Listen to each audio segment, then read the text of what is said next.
the knock that changed his life forever. The morning sun had only begun to rise above the frost-kissed pines when a soft knock echoed against the heavy wooden door of a lonely ranch house.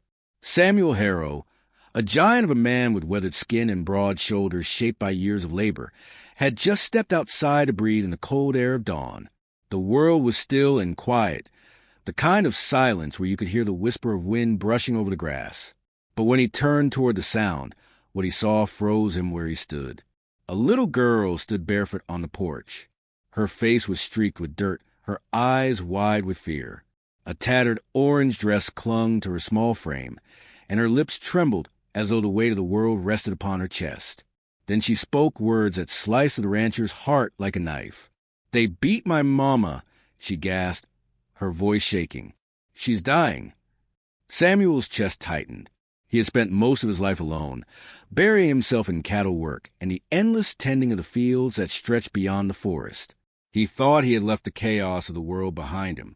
Yet here, standing at his door, was a broken child carrying a message that demanded his heart's full attention. Her pale, pleading eyes were enough to shatter even the hardest soul. Without hesitation, Samuel knelt to her level. His towering frame cast a long shadow across the morning frost as he gently studied her torn dress. The faint iron scent of blood told him this was no accident. He didn't need to ask questions. The truth was written on her trembling lips and haunted stare. Without a word, he scooped her into his arms and promised to take her to her mother. The journey through the woods. The girl whispered her name as Clara, while she pointed away with tiny, shaking hands, down winding trails and across frozen fields. Samuel's boots pounded against the cold earth with purpose. Every step echoed the pounding of his heart, heavy with dread for what he might find.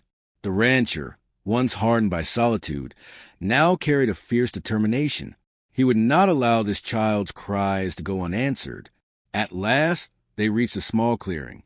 An old shack leaned under the weight of time, its door half-hanging, smoke curling weakly from a rusted pipe. Samuel pushed it open and froze. A woman lay sprawled across the floor, bruised, battered, barely breathing. Yet when she lifted her eyes and saw her daughter safe, tears slipped silently down her cheeks. "Thank you," she whispered, voice breaking. Samuel's blood boiled. He knew this was no twist of fate. Someone had done this, men with cruelty in their veins. Clara sobbed beside him, clutching her mother's hand, refusing to let go. Without hesitation, Samuel gathered the woman into his arms and carried her back toward the ranch, Clara running close behind. The days that followed. The sun climbed higher, casting golden light over the frosted fields as Samuel laid the woman on his bed and wrapped her in blankets. He cleaned her wounds with gentle precision, rough hands made soft by compassion. He wasn't a doctor, but years of surviving harsh winters had taught him a thing or two about healing. For days, Samuel cared for them. Clara sat by her mother's side, never leaving her hand. Samuel cooked simple meals, fetched water, and tended her wounds. In doing so, he discovered a part of himself he'd buried long ago, the part capable of deep kindness. Slowly, the woman's strength returned. Her name was Marin. She told Samuel of the men who had come to her home, demanding what little she owned, and how they punished her when she refused.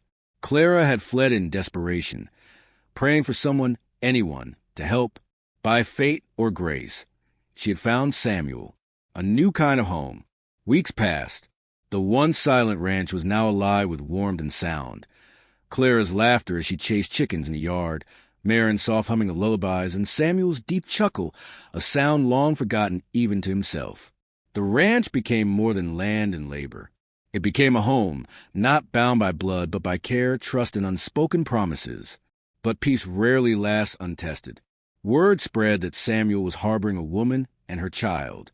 One morning, dark silhouettes appeared on the horizon, men on horseback, sneering as they approached the ranch. Samuel stood in the doorway, his massive frame a wall of defiance.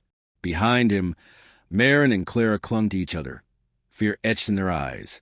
The men demanded he hand them over, mocking him for protecting a beaten woman and her brat.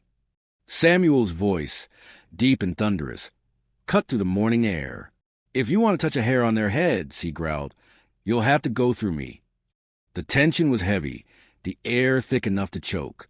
But when the men saw the fire in Samuel's eyes, the kind of fire born from a man who had nothing to lose but everything worth protecting, they hesitated.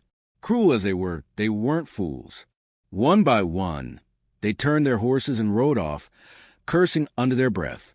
Silence returned to the land, broken only by the soft cries of relief that followed.